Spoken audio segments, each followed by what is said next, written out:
pronóstico de las diferentes enfermedades hematológicas urinarias malignas. ¿Qué principales neuropatías malignas vamos a considerar? Leucemia aguda, leucemia crónica, linfoma, mieloma múltiple, entre los más principales. Que son preguntas externas frecuentes en nuestro país. Dentro de los objetivos específicos al final de la sesión que vamos a alcanzar, específicamente entonces poder comprender los mecanismos fisiopatológicos de las diferentes neoplasias hematológicas que ya lo hemos dicho, reconocer los signos y síntomas, cómo vamos a saber que un paciente tiene leucemia aguda, cómo voy a reconocer un paciente con leucemia crónica, ¿verdad? ¿Y eso cómo lo voy a hacer? Recogiendo el estudio inicial, ¿no? Es decir, la anamnesis, el examen físico, solicitar el laboratorio, haciendo una conclusión, interpretando los resultados de estos exámenes, de los resultados que he pedido, ¿verdad?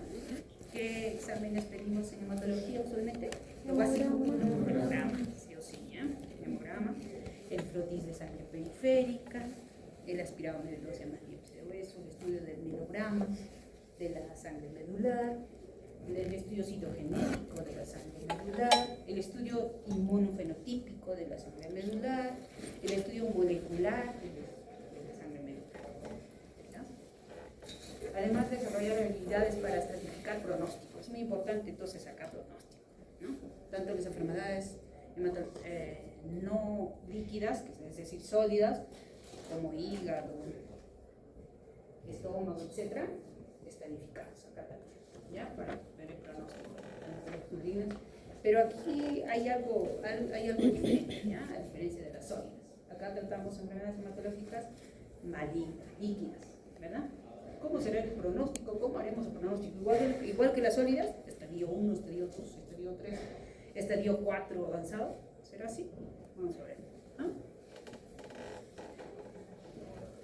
Analizar los diferentes tratamientos disponibles para patologías hematológicas malignas. ¿Qué tratamiento vamos a incluir en las hemopatías malignas? Quimioterapias, inmunoterapia, trasplante de precursores hematopoyéticos, ¿ya? Y además conocer sus efectos secundarios, ¿no? Lamentablemente todo tratamiento tiene efectos colaterales, secundarios, ¿no? Y además complicaciones, como la vamos a ver, ¿ya? Entonces eso es importante tenerlo presente para esta sesión de clase. Entonces vamos a analizar un primer caso, ¿ya? Un primer caso. A ver, todos atentos. Solo tenemos una hora y media. Esperemos que nos alcance el tiempo. Otros casos clínicos para poder analizar y discutir, ¿ya? Entonces, el primer caso es una paciente mujer de 11 añitos con un tiempo de enfermedad de 3 semanas. El tiempo de enfermedad es corto, ¿recuerdan? El paciente ingresa con historia corta por cansancio, ¿no? En aumento, ¿ya? Fatiga, no se olviden, ¿no? Fatiga o debilidad, ¿no? Debilidad, también les va a decir el paciente, ¿ya? Y nota aparición de hematomas en cuerpo. Como antecedente ella niega reacciones adversas medicamentosas, antecedentes así patológicos de operación, enfermedad en la etapa postnatal, no, nada contribuye. Enfermedades previas tampoco, ¿verdad? Al examen físico el paciente está en aparente mal estado general, el paciente está tóxico, ¿ya? Aparente regular estado de situación, de nutrición. Pero miren la temperatura, ¿no? En una temperatura de 38 grados. Esto es una lista, ¿no? Piel y mucosas tiene palidez 2 cruces sobre 3. ¿Ya?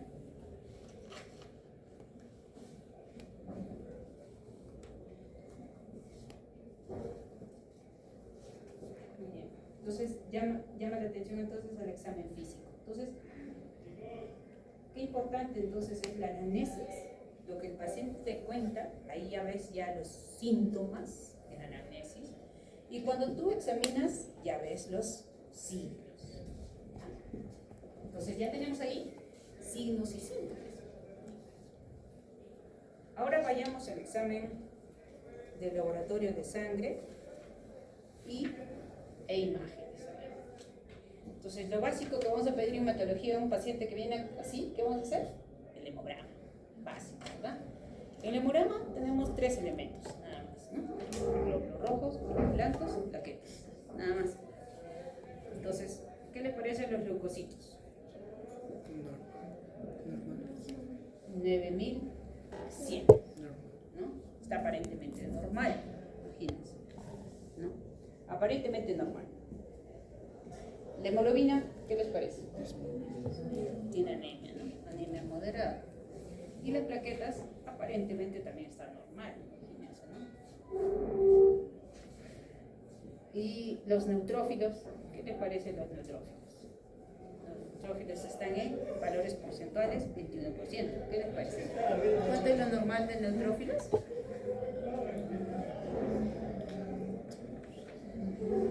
¿Cuánto es el valor normal de neutrófilos? Alessandra. Alejandro, ¿no? Sí. Alessandro, ¿cuánto es el valor porcentual de neutrófilos? Solo para que recuerden.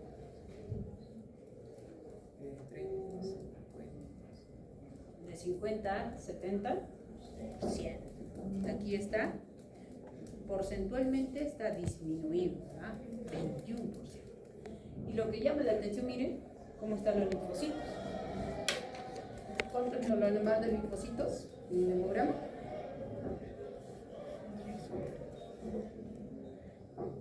Pues,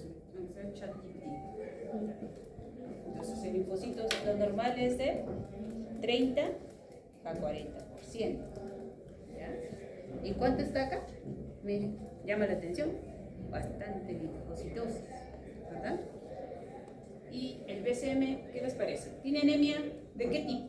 De acuerdo a las constantes corpusculares. Normal.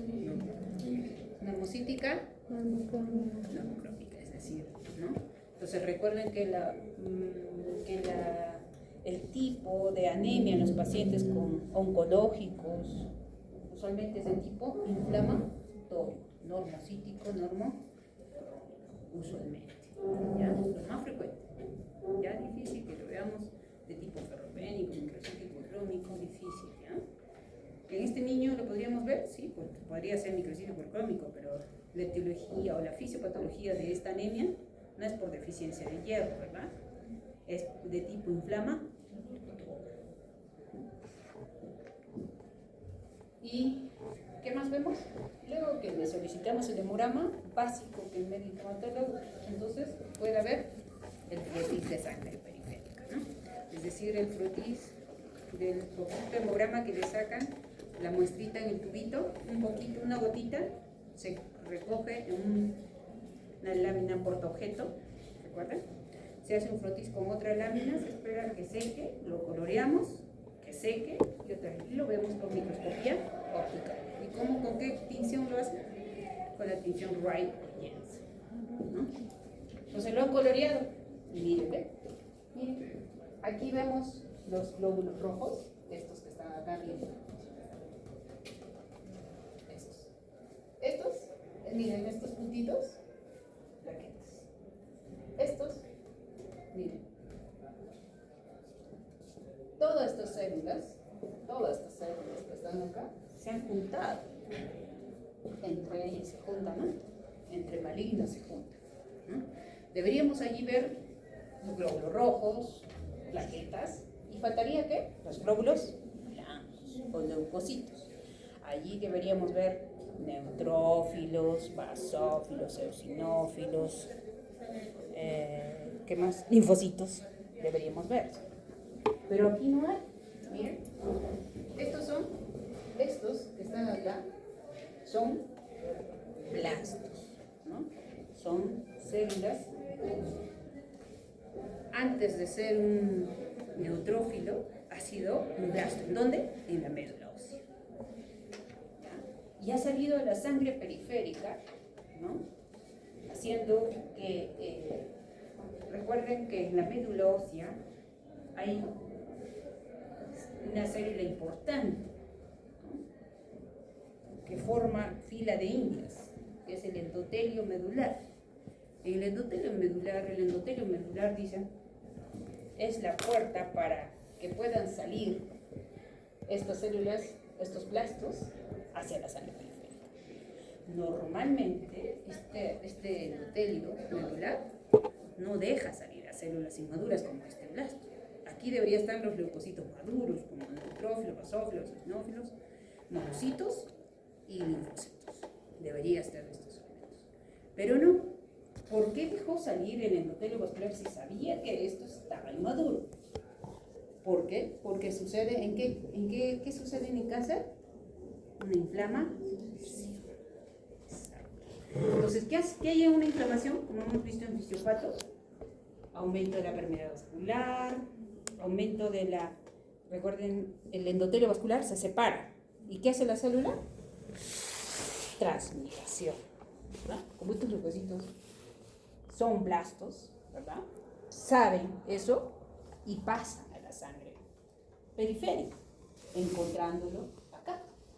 Solo en esta vista, miren cuántos blastos hay: 1, 2, 3, 4, 5, 6, 7, 8, 9. Y así como está acá, en otra vista seguramente voltea, igualito está. Y así muchos blastos. Y además se le hacen otros estudios más. Cariativo, un estudio de cultivo de la sangre medular. Se cultiva los cromosomas somáticos, es decir, ¿no? Los cromosomas somáticos. Entonces, ¿cuántos cromosomas debería tener este paciente somáticos? 46 cromosomas o 23 pares. De estos 26 pares, un par en el cromosoma 5, brazo Q, está uno solo. ¿Cuántos tendrá entonces? ¿Tendrá 46? 47. ¿Eso está bien? No, eso no está bien. Entonces, quiere decir que las enfermedades o hemopatías malignas, como en este caso, ¿tienen alteraciones cromosómicas genéticas o no? ¿Son de forma hereditaria o adquirida? Hereditaria. ¿Qué dicen ustedes? Hereditaria. ¿Cuándo se hereda y cuándo se adquiere? Entonces, cuando la alteración, la mutación, la delección, en este caso una delección, cuando sucede en el cromosoma germinal, en la célula germinal, es decir, en el óvulo o en el espermatozoide del varón o de la mujer, ahí se hereda. En este caso, ¿dónde se produjo? ¿En la germinal o en la somática? En la somática se adquiere, recuerda. Cuando se produce alguna alteración genética en la célula somática, en el cromosoma de la célula somática, ¿somática qué significa? En otra parte de mi cuerpo, ¿no? Menos la germinal. ¿Esto dónde se produjo? ¿En la somática o en la germinal? ¿Germinal? ¿Se produjo en el espermatozoide o en el óvulo? Somática. Entonces, cuando se producen alteraciones genéticas a nivel de las células cromosomas de las células somáticas, es adquirida. En cambio, cuando se da en la célula germinal, es hereditaria. ¿Cómo en qué caso? Como por ejemplo en hemofilia A, esa sí es hereditaria, porque ¿dónde se produjo la mutación del cromosoma X en el cromosoma germinal? ¿Ya? Entonces, quiere decir que la mayoría de los cánceres son mutaciones o alteraciones genéticas a nivel de las células somáticas y son adquiridas. No es que con eso nació. Y tampoco lo va a heredar. Claro que dentro de los factores de riesgo de un paciente con leucemia, a veces ni antecedentes, miren el paciente. ¿Tuvo antecedentes de leucemia? No. Su papá, su mamá, sus hermanos, no, a veces de no. Ningún familiar ha tenido. En algunos casos sí, ¿no? Algunos pacientes me dicen, pues, cuando vienen al laboratorio, al consultorio, me dicen, ¿sabe qué, doctora? Yo tuve antecedente de que mi abuelita tuvo leucemia. ¿Y sabe qué? Yo vengo a hacerme mis chequeos para descartar eso. no todos, ¿verdad? ¿Qué más presentamos? Presentamos la citometría del flujo, ¿no? ¿Qué es la citometría del flujo? Donde vamos a analizar célula por célula su fenotipo.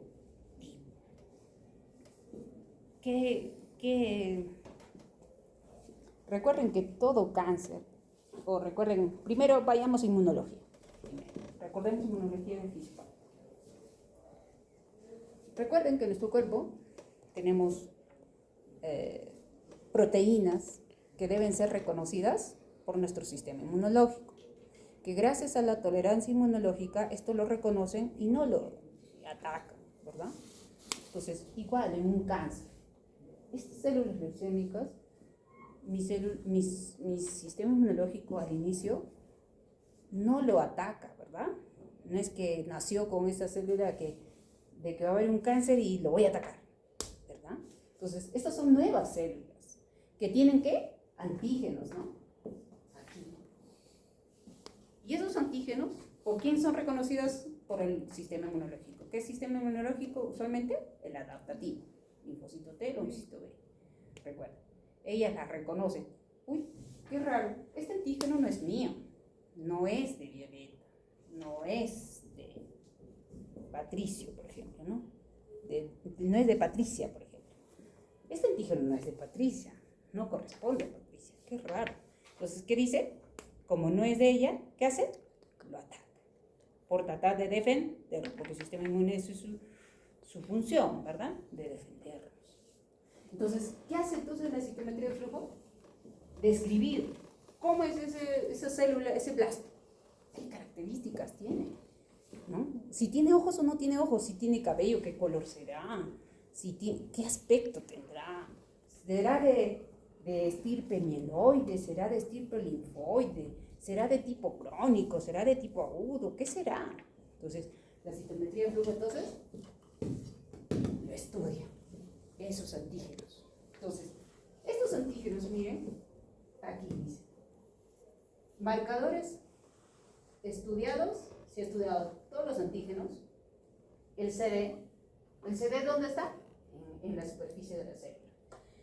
Tanto normales, como el glóbulo rojo, glóbulo blanco, plaquetas, y también de las células leucémicas, porque recuerda que ellas estuvo en mi médula ósea.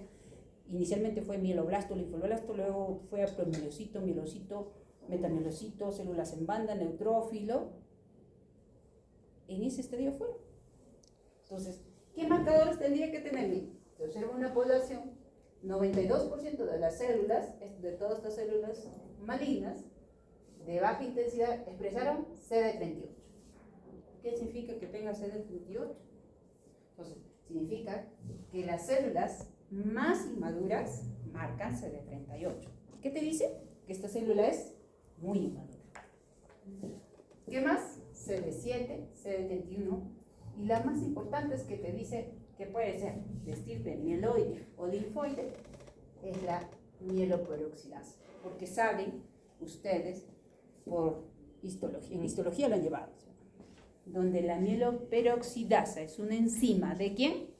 De los granulocitos. ¿Específicamente de quién? De los. Muy bien. Así me sigue.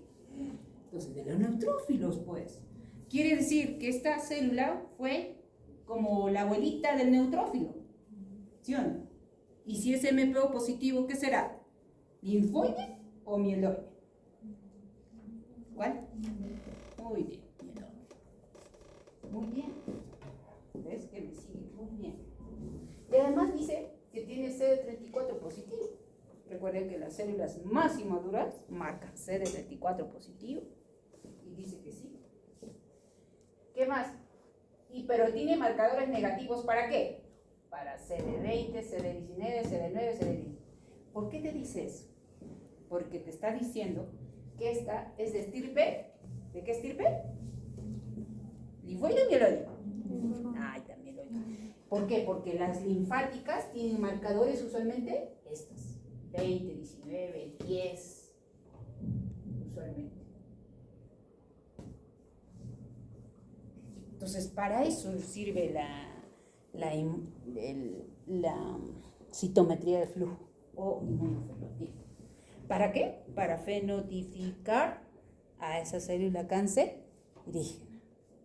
¿Ya? Esas. ¿Qué más? Ya hacen radiografía del tórax, ¿no? Y en proyección póster anterior. Y miren, ¿qué les parece? ¿Qué opinan? Lisbeth, Verónica. Ahí está. Verónica, ¿qué opinas de la radiografía? ¿Está normal? No, no está normal. Está patológico. Muy bien. ¿Qué más?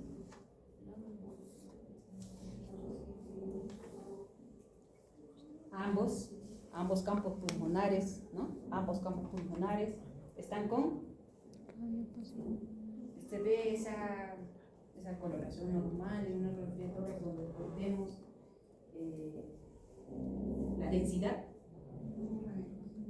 Claro, hay radioposibilidades, ¿no?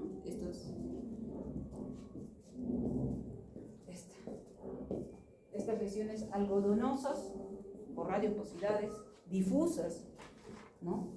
En ambos campos pulmonares, especialmente en base, en los dos tercios inferiores de ambos campos pulmonares, ¿verdad? ¿Podría ser compatible con la clínica que el paciente tiene? Sí, ¿no? El paciente tenía fiebre, ¿no? Entonces, investiguemos más sobre esta radiografía de tórax. ¿Podría ser un diagnóstico? ¿Qué podría ser? Un paciente con leucemia, donde hay neutropenia, recuerden, hay neutropenia. Si bien es cierto, los leucocitos están normal, pero solo hay 21% de neutrófilos. Si sacamos el recuento absoluto de neutrófilos, ¿cuánto será? A ver, saquen leucocitos totales. ¿Cuánto es igual al RAM? Entonces el RAM es igual a leucos totales por neutrófilos más abastronado, todo entre 100%. Y te sale el valor en en valores absolutos. En valores. Lo normal de los neutrófilos, ¿cuánto debe ser? De 1500, otros dicen de 2000 hasta 8000 células por microlitro de sangre. Eso es lo normal. ¿Cuánto tiene este paciente? A ver, leucocitos totales. ¿Cuánto sale? ¿Tiene o no tiene neutrófilos? Leucocitos totales es 9.100 por neutrófilos o segmentados, 21. Abastonados no hay, 21 más 0, 21. Todo entre 100. ¿Cuánto sale? 1911. O sea, está normal. Pero el paciente tiene fiebre. Sí, tiene fiebre. ¿De qué origen, qué foco podría ser? Foco pulmonar. Posible neumonía, ¿no? Si estaba en su casa, una neumonía que adquiría en la comunidad. Si está en el hospital, una neumonía intrahospitalaria, ¿no? Y puede ser grave en este paciente, ¿no?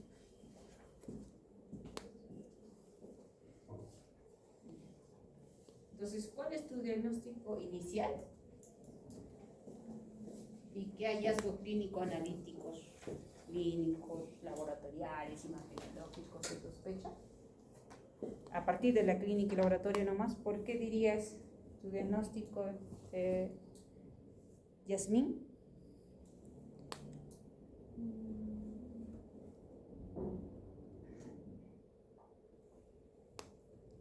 Benavides, ¿no? Benavides, Yasmín. Yo. ¿Cuál es tu diagnóstico? Puede ser una leucemia aguda. Aguda. Muy bien. ¿De qué tipo hemos hablado? Es de mieloide. Muy bien. Una leucemia mieloide aguda. Por el estudio, ¿por qué? Clínico. Un clínico. Ya presenta cansancio y también hematomas. Claro. El cansancio de El tres. síndrome el síndrome hemorrágico por los hematomas, ¿verdad?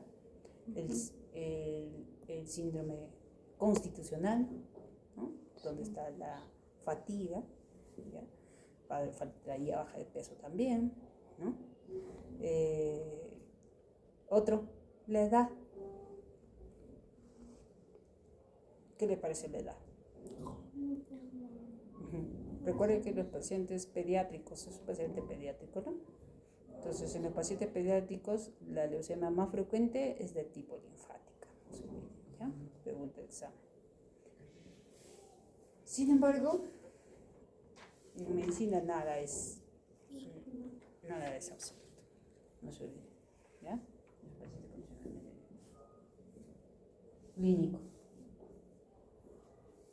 Clínico, entonces, el síndrome hemorrágico, como está diciendo su compañera, constitucional, ¿verdad? La fiebre, los hematomas, fatiga. Muy bien. ¿Y examen laboratorio? ¿Qué apoyaría el examen laboratorio? La frotis. Claro, Frotis. el frotis de sangre periférica. El hemograma también, ¿no? Donde hay anemia, ¿no? Recuerden, ¿no?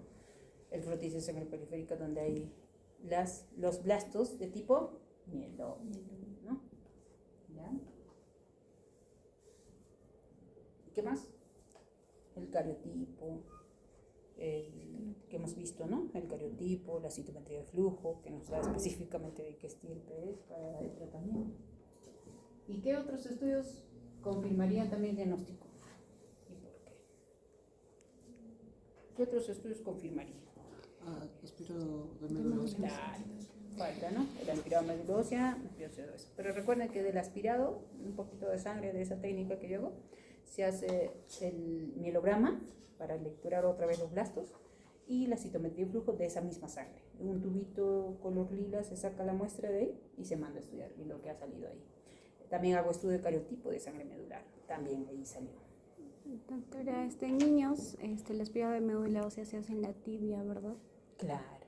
¿Por qué? Porque la médula, porque en ellos todavía está como hematopoiesis, centro hematopoyético, todavía está en la tibia, ¿no? A diferencia de los adultos que ya no en la tibia, ¿no? En la cresta ilíaca o en el esternón, ¿no? Muy bien.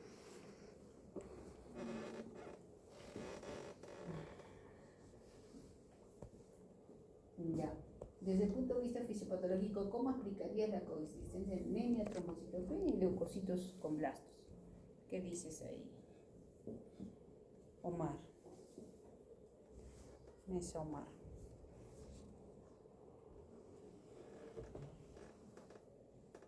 Omar.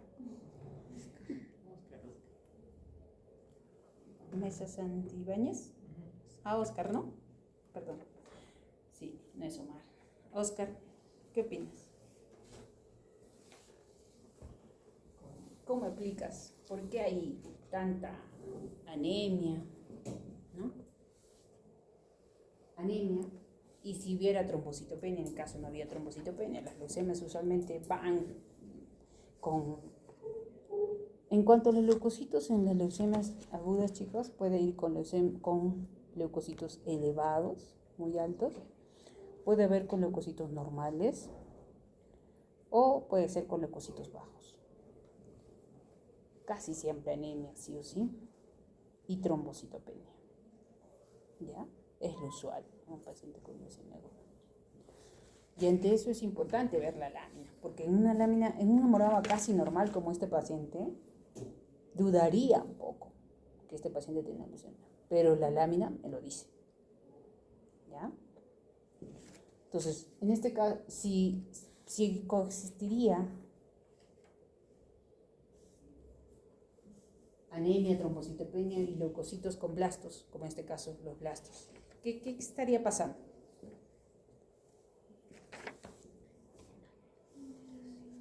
¿Qué estaría pasando? Yo soy 9 y 6, nos va a dar el tiempo. Entonces, ¿qué estaría pasando? Recuerda que los blastos leucémicos nacen en la médula ósea. Y en la médula ósea recuerda que están todos los precursores hematopoyéticos, precursores de los glóbulos blancos, de los plaquetas y de los glóbulos rojos.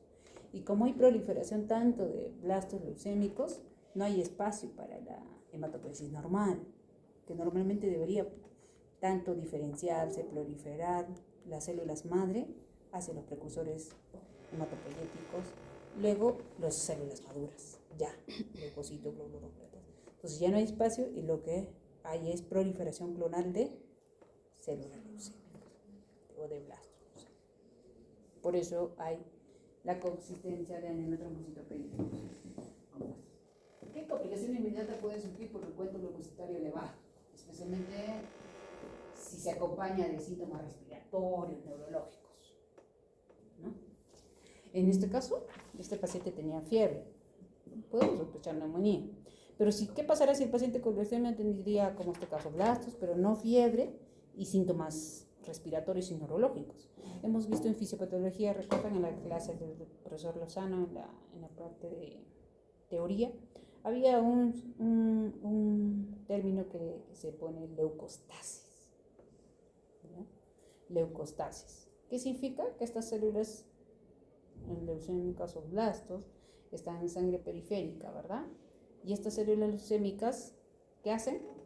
Hacen taponamientos, entre ellas se juntan, ¿verdad? Y tapan, ¿qué? Un vaso sanguíneo, ¿ya? Entonces, disminuyendo el flujo sanguíneo ¿hacia dónde? Hacia el pulmón, alterando ¿qué? La hematosis. El intercambio gaseoso, por eso el paciente tiene disnea, síntomas respiratorios o neurológicos, porque no hay un flujo sanguíneo normal hacia el cerebro y el cerebro. ¿Cómo está el paciente? Claro, con astenia, con debilidad, ¿verdad? Obnubilado podría estar. Eso es entonces la leucostasis. ¿Cómo diferencias? Y la leucostasis usualmente se da cuando hay gran cantidad de leucocitos con blastos, ¿ya? Por ejemplo, ciertas leucemias agudas debutan con leucocitos elevados, ¿no? Con 30.000, 60.000 leucocitos, ¿verdad? En esos casos es más frecuente. Y más de 100.000 leucocitos está más frecuente todavía, ¿ya? ¿Cómo diferenciarías entre leucemia aguda y leucemia crónica? ¿Qué claves clínicas y laboratoriales tendría para diferenciar la leucemia aguda con la leucemia crónica? Clínicos, a ver, clínicos. Tiempo. En las leucemias agudas, clínicamente, ya hemos visto, ¿no? En las leucemias agudas, síndrome febril, síndrome hemorrágico, síndrome anémico, ¿no? Y también clínicamente las leucemias pueden debutar también con adenopatías, ¿verdad? En cualquier lado. A diferencia, con esplenomegalia también. Pero la leucemia crónica usualmente va con esplenomegalia gigante, ¿no? Con vaso gigante, más de 30 centímetros. ¿Ya? Doctor, eso es por la infiltración de blastos. Claro. En caso de la leucemia crónica, usualmente infiltración de células más diferenciadas que los blastos. Y por la gran cantidad de leucocitos, ¿no? Usualmente la leucemia crónica a nivel laboratorial va con 300.000 leucocitos, más de 100.000, ¿no? 400.000 leucocitos. A diferencia de las leucemias agudas, poco frecuente que debuten con gran cantidad de leucocitos.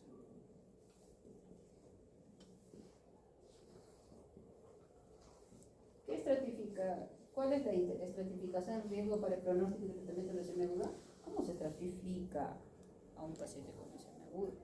Entonces, a diferencia de los cánceres sólidos, las leucemias, que es un cáncer líquido de la sangre, se estratifica por riesgos. Riesgo favorable, riesgo intermedio y riesgo o alto riesgo desfavorable. ¿Y qué me dice que es un riesgo favorable, riesgo alto, etcétera? El debut. Si al debut tiene, por ejemplo, gran cantidad de leucocitos, ¿no? Como por ejemplo más de 100.000 leucocitos, si el paciente debuta en una leucemia aguda, es un riesgo desfavorable. Si es un tipo de diagnóstico de linfoma, mejor dicho, de leucemia de tipo T, de células T, es de alto riesgo. si es por la edad también. Si tiene más de 10 años en la edad pediátrica, también es alto riesgo. En este caso, por la edad y por la edad nomás, ¿qué sería? Alto. Alto riesgo. ¿Y qué me dice? ¿Para qué me sirve eso? Para ver qué tratamiento le voy a dar. Este paciente inicialmente recibió quimioterapia y tengo que pensar a largo plazo en trasplante médula ósea con intención curativa o inmunoterapia. No lo puedo dejar así solo con quimio porque tal vez me va a recaer. ¿Qué importancia? ¿Cuáles son los principales efectos adversos de un tratamiento de quimio en inducción? Entonces, dentro de los efectos adversos a la quimioterapia está tanto el síndrome de lisis, son complicaciones, ¿ya? El síndrome de lisis tumoral, dentro de los más frecuentes, que tenemos que saberlo manejar, ¿ya? Entonces, el paciente en tratamiento con quimio, recuerda que tienen gran cantidad de células leucémicas o blastos leucémicos, ¿no? Estos blastos leucémicos tienen su membrana celular muy débil y al estar tan débil se rompen fácilmente, por eso se llama lisis tumoral. Porque estas células, al estar cerca con otra célula, se rompen su membrana celular. Y recuerden que los elementos intracelulares más frecuentes a nivel de una célula, más frecuentes son, ¿qué elementos? El potasio, el fósforo, ácido úrico, recuerden, lo más frecuente en el intracelular. Entonces, estas células leucémicas que hacen, como hay en gran cantidad, al romperse van a liberar estos elementos intracelulares, ¿a dónde? Al intravascular, produciendo entonces alteraciones metabólicas hidroelectrolíticas. Si va a botar tanto potasio hacia el intravascular, va a haber hipercalemia o hiperpotasemia. Y el potasio elevado podría producir alteraciones de arritmia cardíaca, ¿verdad? Llegando a la muerte del paciente, ¿no? Y la hiperfosfatemia, ¿no? Recuerda que el fosfato cuando sale al intravascular se junta rápidamente ¿con quién? Con el calcio, se hace amiguitas, precipitan, ¿qué hacen? Forman sales, fosfato de calcio. Entonces el calcio, cuando tú lo doses libremente, ¿va a estar o no va a estar? No, pues, porque está con el fosfato, pues, haciendo una sal. Entonces va a haber hipocalcemia. ¿Y la hipocalcemia qué produce? Tetania, espasmos musculares, neurológicos y arritmia cardíaca. Exacto, porque necesitamos calcio para una contracción cardíaca, ¿sí? Entonces puede llevar a la muerte del paciente. Entonces, y esto se tiene que saber manejar. ¿En qué situaciones estaría indicada la terapia trasplante médula ósea y qué factores considerarías antes de proponer? Entonces, para el trasplante 1, ¿qué indicaríamos? Tendríamos que saber el pronóstico, ¿sí? ¿Este paciente es un riesgo alto? ¿Tiene que ir a trasplante? Sí, tiene que ir a trasplante.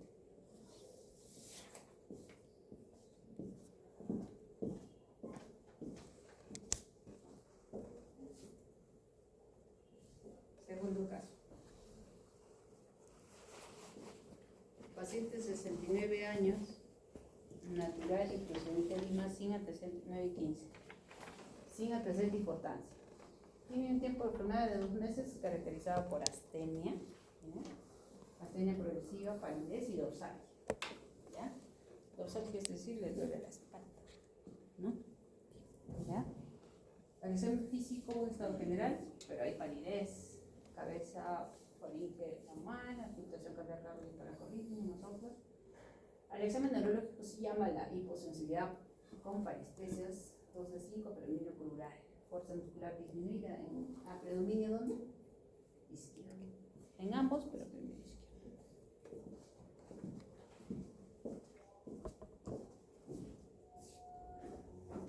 Y miren, presenta el siguiente hemograma. ¿Tiene leucocitos? Aparentemente normal. 1560, está normal. De hemoglobina tienen 11, sí, pues para ser un paciente varón de Lima está baja, claro. Y lo que Entonces, para Huancayo, sí, pues. Los varones acá en Huancayo de 14, 18. No.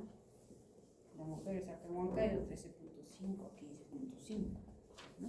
Entonces el paciente tiene anemia. Pero tiene plaquetas normal.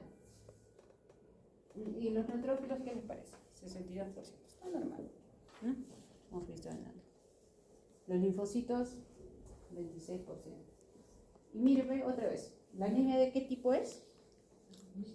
Ajá. Es lo usual en un cáncer, ¿ya? De tipo inflamatorio, crónico, ¿no? Ajá, inflamatorio. Normocítico no. Linfocito también está normal. No hay datos. Y mira, ve, si hay, en este caso ya se hace otros estudios, ¿no? Aparte del hemograma, la lámina periférica, también se hace el estudio de proteinograma electroforético, ¿ya? Se hace un corrido electroforético, ¿ya? Un corrido electroforético ¿de qué? De todas las proteínas, ¿ya? Y en ese corrido electroforético ahí tenemos varios picos, ¿ya? Mire cuántos picos, 1, 2, 3, 4, 5. Acá lo vemos, ¿no? 1, 2, 3, 4, 5. Este proteinograma electroforético o corrido electroforético se corre en un equipo todas las proteínas en nuestro cuerpo. La proteína más importante y de producción hepática, ¿cuál es? Muy bien, la albúmina. Lo normal es de 3.5 a 5 gramos. Y ese es el pico. Ese es el pico más importante. Ese es el normal. Y hace este pico. Y los demás, los picos chiquitos o los picos bebés, corresponden a las globulinas. Muy bien. Que son proteínas también, ¿verdad? Estas globulinas, ¿de dónde vienen? Hemoglobina. No, de la globina no. Viene del sistema inmune, pues. Recuerdan que primero fue el linfocito B, que secreta inmunoglobulinas. Claro, eso. Las globulinas están así, alfa 1, alfa 2, beta 1, beta 2 y gamma. Este es un corrido electroforético normal. ¿Ya?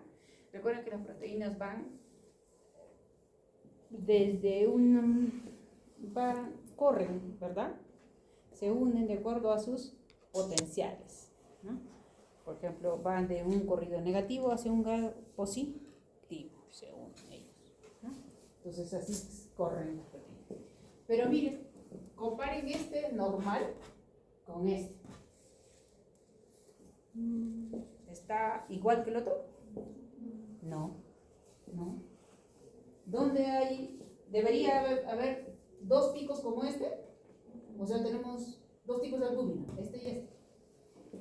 No, este es de albúmina. Pero mire este pico. En la región de las globulinas está, ¿verdad? Eso no es normal, ese pico. ¿Ya?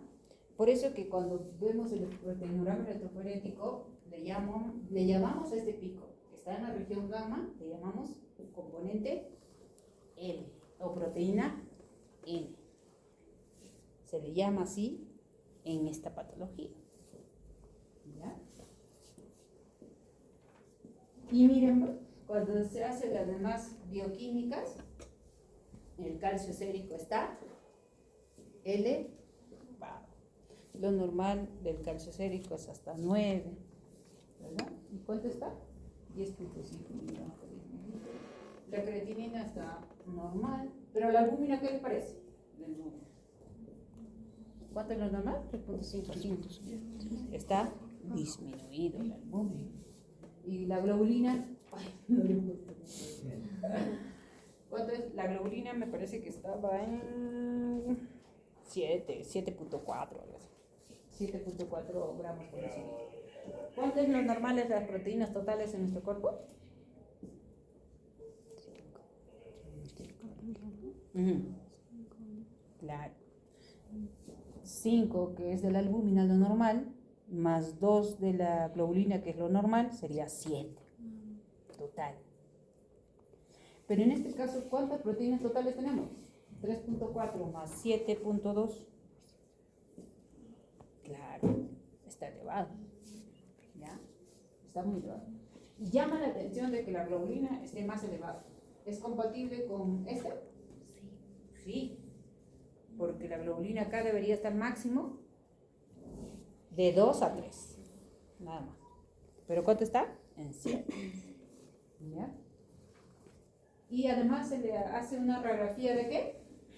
De cráneo, ¿no?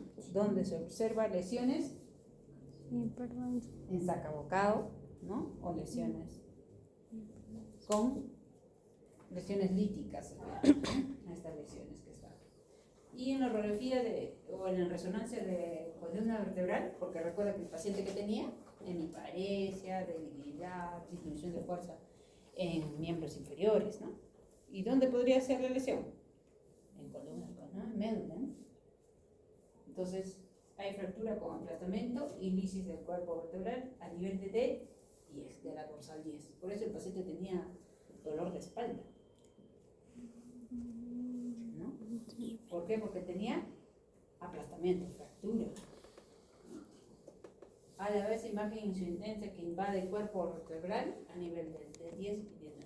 ¿Dónde está la médula ósea en la columna vertebral? De la L1 hasta la L3. Sí, pero ¿en qué parte de la vértebra? Recuerda que tiene su... Allá en el agujero. Eso. ¿Cómo se llama? Agujero. ¿Agujero? No, en el agujero está la médula espinal. Yo no recuerdo la anatomía. En el cuerpo vertebral, pues. En el cuerpo vertebral está la médula ósea, el tejido hematopoyético. Y ahí hay una lesión, una incidencia que invade el cuerpo de T9 y de 8. Y se le hace el aspirado médula ósea en las biopsias. Eso es un aspirado, ¿ya? Y en el aspirado médula ósea, miren, estas células con imagen en huevo frito, ¿no? Con núcleo excéntrico. Sí, frío en huevo, ¿no? ¿Comen arroz con huevo? Similar. ¿Eso qué les recuerda al huevo frito?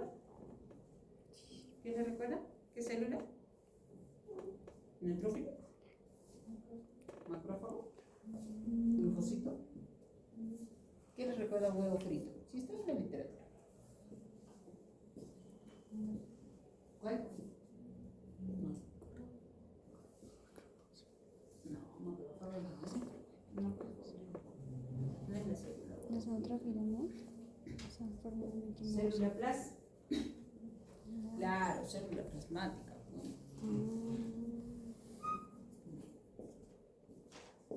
Miren, hasta algunos tienen la opinión.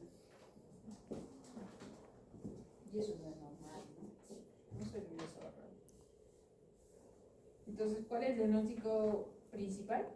¿Y qué casos orientaron al diagnóstico? Dania.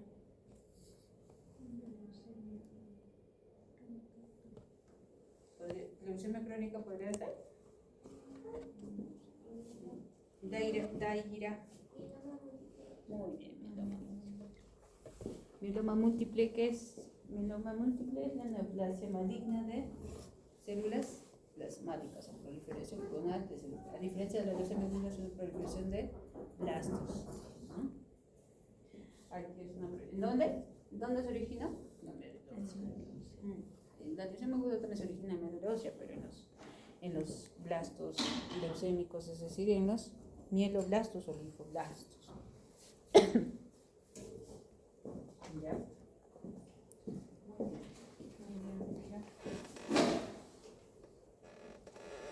¿Y qué elementos del caso te orientaron, Daira? ¿Por qué dijiste que podía ser mieloma?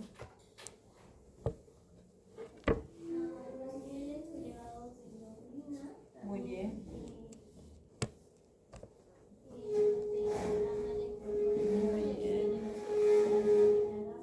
Ajá. La radiografía de cráneo. Ajá. El paciente que tenía nostalgia. Ajá. La clínica dorsal. Ya. ¿Qué más? Este es milogramo. el frotis de mielogramo. Ese es mielogramo. Porque si encontraríamos células plasmáticas en la sangre periférica, ya diríamos que es leucemia de células plasmáticas. Todavía no es leucemia de células plasmáticas porque en sangre periférica sí no se encontró, ¿ya? Este es médula ósea. Muy bien.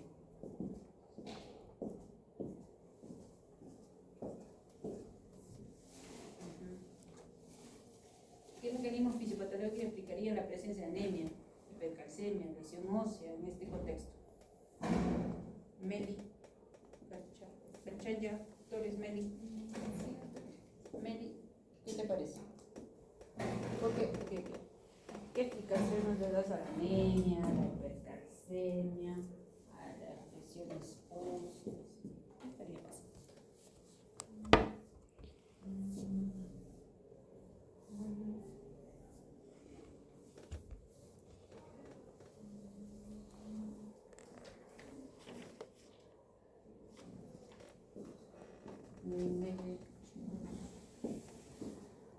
Miren, chicos.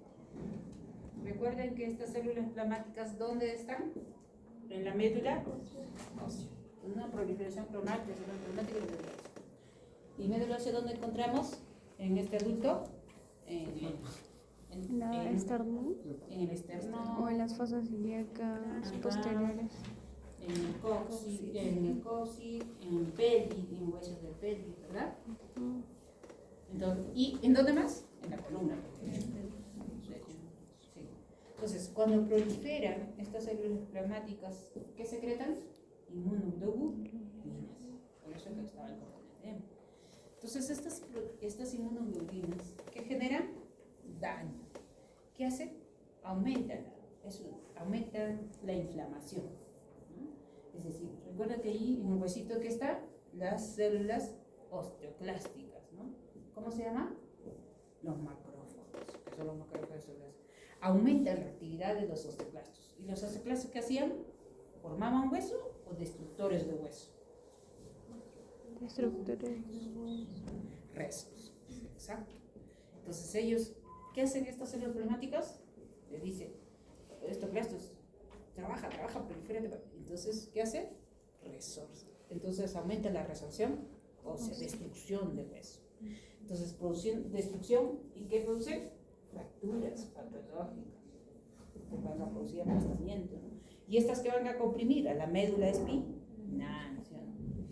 Que da la orden para poder mover nuestros pies, nuestras manos. Entonces, creo que va a producir entonces. ¿Qué va a producir? El aplastamiento, el daño óseo. ¿Y la hipercalcemia? Daño en los riñones, por acumulación.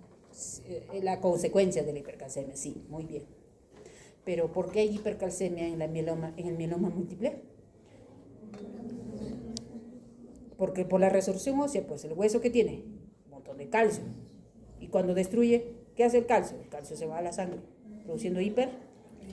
Claro. Y claro que después va a producir daño renal en mieloma múltiple. En este paciente todavía no hay, ¿no? Porque la creatinina, esta función renal aparentemente está normal, todavía no. ¿Qué criterios se utilizan para confirmar el diagnóstico? Según los criterios CRAB que antes se utilizaba, se sigue utilizando. Utilizaría un examen tipo ENAN, el CRAB. ¿Ya? Y los nuevos biomarcadores por el Grupo de Trabajo Internacional de Mieloma. ¿Ya? Entonces, ¿qué son los criterios CRAB?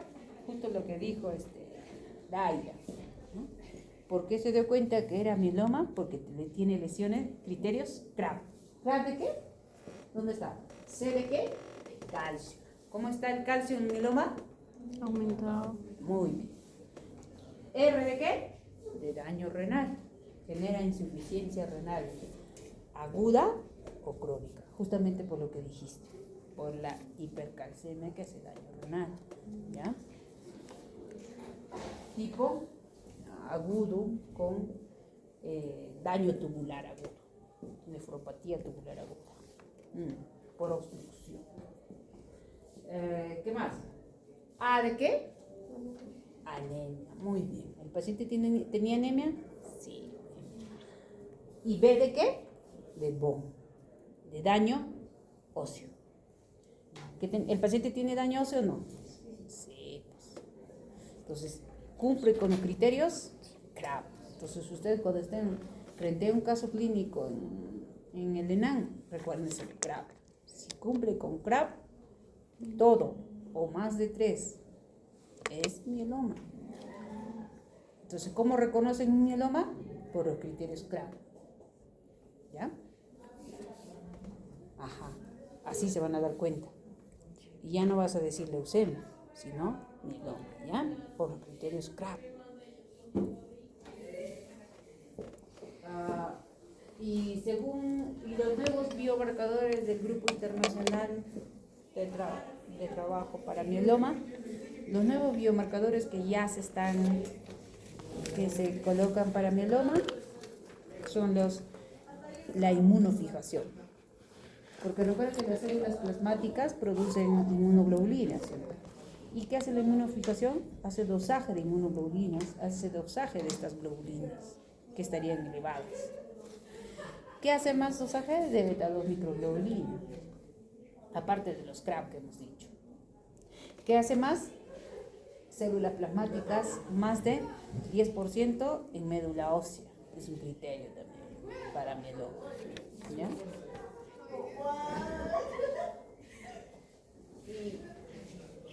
¿Cuál es la actividad clínica de la biopsia médula ósea en este caso?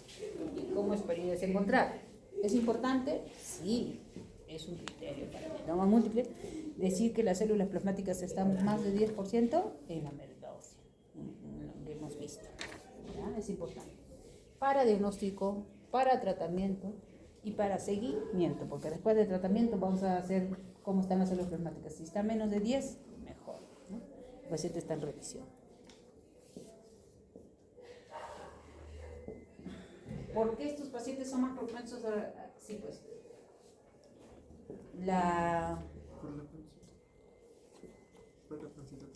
Por la pancitopenia. Específicamente. Leucopenia. Específicamente. Neutrófilo. ¿Neutrófilo? ¿Tiene que ver con neutrófilos esto? Linfocitos. Claro, ¿linfocito qué tipo? ¿B o T? Sí. Claro, porque las B son las que secretan humores o inmunoglobulinas, las T, ¿no? Entonces, ¿qué tipo qué tipo del sistema inmunitario está alterado acá, afectado acá? El sistema inmunitario adaptativo de tipo humoral. Si bien es cierto, estos linfocitos B están produciendo muchas inmunoglobulinas, pero son anómalas, ¿cierto? Y son funcionalmente anormales. Entonces el paciente tiene muchas infecciones. ¿Contra qué nos defiende el linfocito B o sus humores, los anticuerpos? Contra bacterias intracelulares. ¿Y qué tiene este paciente? Por eso neumonía, puede morir, ¿no? Infecciones graves. ¿Verdad? Por eso que la mortalidad en estos pacientes es muy alta, no solo el cáncer, pero ¿y qué complicaciones óseas pueden desarrollar esta paciente a largo plazo y qué medidas? Ajá, claro. Por ejemplo, en el caso de estos pacientes que tienen fracturas patológicas, por ejemplo, el traumatólogo así que venga un paciente así con un traumatismo, con una fractura, rápidamente ellos lo operan, ¿no? Buenas noches. Rápidamente ellos lo operan, ¿sí? Pero en caso de mieloma no hay que operar de frente, los traumatólogos no le dejan operar. Primero, ¿cuál es? El tratamiento de fondo, ¿no? Tratar el cáncer, porque eso es lo que está originando las fracturas patológicas. Cerrar, inmovilización. Ya. Caso 3, último y nos vamos a un quiz. Terminamos, ¿ya? Porque nos alcanza el tiempo para el quiz porque hay como 31 preguntas. Pero es jueguito, no es para nota. Caso 3. Paciente varón de 41 años, paciente de Huancayo, tiene un tiempo de enfermedad de 6 semanas, caracterizado por fiebre, sudoración nocturna y pérdida de peso 2 kilogramos de peso, ¿no? Actualmente todos con punto productivo, pero su fiebre no ha repetido después de la psicoterapia. Eso llama la atención, ¿no? ¿Ya? Tiene como antecedente personal fumar 10 cigarrillos al día y beber alcohol una vez por semana. Antecedente patológico niega. El paciente está en mal estado general, normal en hidratación. En la piel y mucosas hay palidez. No se palpa adenopatías en abdomen, en axila, ¿no? Y el hemograma, miren, ¿qué les parece? Los leucocitos están aparentemente normal, de 5.000 a 10.000, pero la hemoglobina sí tiene anemia, ¿no? Plaquetas están normal, neutrófilos otra vez están bajos, linfocitos están elevados. Y la anemia es aparentemente normocítica, normocrónica. Lo más frecuente, ¿no? Un inflamatorio crónico, cáncer, etc. Porque cáncer es una inflamación. Y cuando se le hace la radiografía de tórax, miren acá, en el mediastino medio, acá, estas lesiones, ¿no? Esos son adenopatías que están en el ilio, en el mediastino medio. Y cuando se le hace la tomografía, sí, pues, miren, aquí está el mediastino medio y aquí están como dos cachitos, ¿no? Que son adenopatías. Y cuando se le hace la biopsia del ganglio, miren las células de tipo células de búho se le llama, ¿no? Con hojas de búho, ojos de búho. Características de red.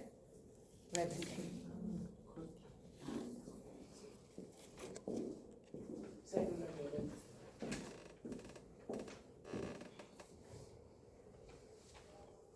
¿Cuál es la hipótesis diagnóstica entonces? ¿Y qué elementos en este caso sustentaron eso?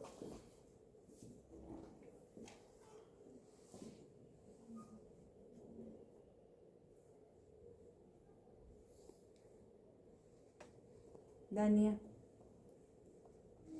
Olarte. Dania. ¿Qué te parece? ¿Qué diagnóstico tiene? Linfoma de tipo, hay dos tipos, ¿no? Hodgkin y no Hodgkin. ¿Qué sería? ¿De tipo? ¿Las células de red ¿dónde están más frecuentes? Hodgkin. En la Hodgkin, sí. Y entonces es más frecuente que sea Hodgkin. En las no Hodgkin también están presentes, pero poco. Entonces, ¿qué sustentan esto? Uno son las adenopatías, ¿no? Y no hay blastos, ¿no? Visto que no hay blastos, podría ser también. Lo que sí hay adenopatías ciliares, ya, mediastinales. La célula de Restenberg, casi patognomónico del linfoma. ¿Qué diagnóstico diferencial considera ante una adenopatía persistente en un adulto joven? ¿No? Por ejemplo, un joven ¿no? Como una jovencita que viene al consultorio, que hace 2 años tiene adenopatías, le palpé, era móvil, la región cervical derecha e izquierda, era móvil, pequeña, no dolorosa. Cuando palpaba muy profundo le dolía así, ¿ya? ¿Y cómo discriminarías clínicamente con estudios complementarios, ¿no? Clínicamente. Podría ser personas con VIH.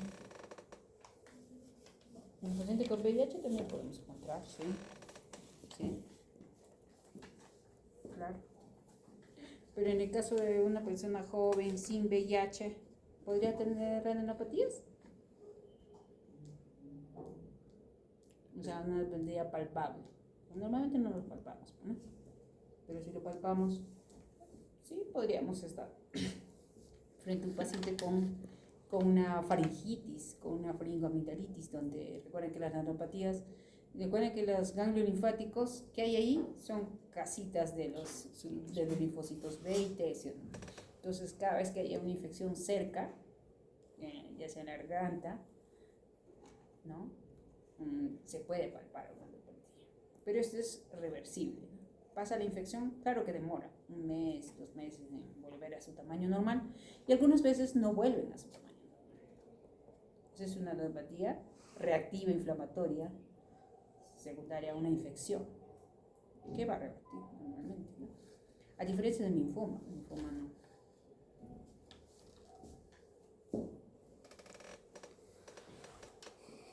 ¿Qué importancia tiene la presencia de síntomas B?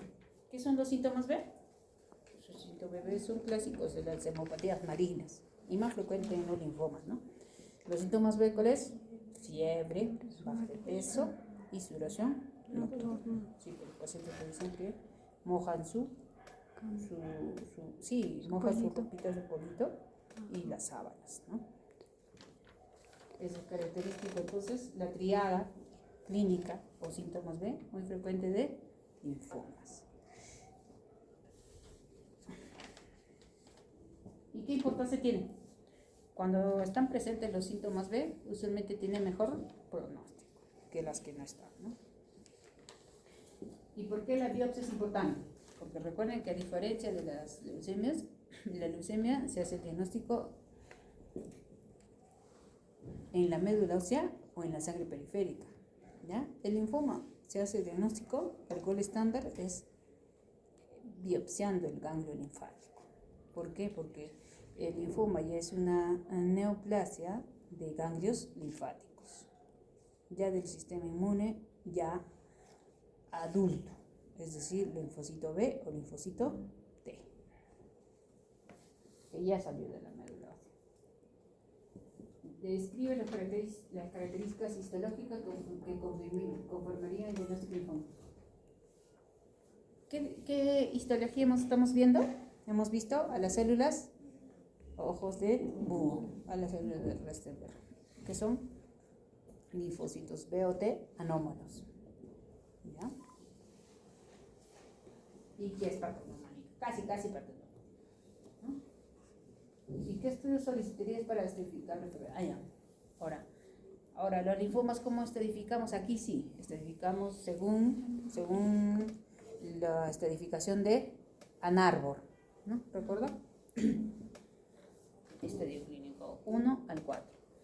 1 es cuando hay infectación de un solo grupo ganglio, por ejemplo puede ser cervical derecha o izquierda, ¿no? Estadio clínico 2, cuando está afectación de 2 grupos ganglionares, pero en el mismo lado del diafragma, ¿no? Estadio clínico 3, cuando ya afecta a 3 grupos ganglionares, pero está uno encima del diafragma y por debajo del diafragma. Y estadio clínico 4, cuando hay afectación casi todos los ganglios, en todos los grupos ganglionares, y afectación del hígado, vaso o médula. ¿Y qué complicaciones? Pero ¿y qué exámenes para estadificar eso?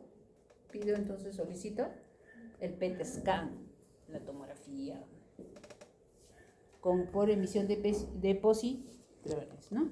Que es un elemento que le da un nutriente especial para el cáncer, ¿no? Que es la glucosa, ¿no? Pinta todo de este colorcito azul, todo lo que son grupos ganglionares cancerígenos o células infiltradas por esta neoplasia del linfoma y te estadifica, ¿no? ¿Qué complicaciones a largo plazo pueden aparecer en el tratamiento exitoso del linfoma Hodgkin? Claro, en el tratamiento del linfoma de Hodgkin, ¿qué utilizamos? Usualmente el ABVD, ¿no? Adriamicina, vincristina, doxorubicina, etc. Estos quimioterápicos pues tienen alteraciones, efectos colaterales, ¿no? Al corazón, arritmias cardíacas, etc. A la fertilidad también, o a la aparición de segundas neoplasias.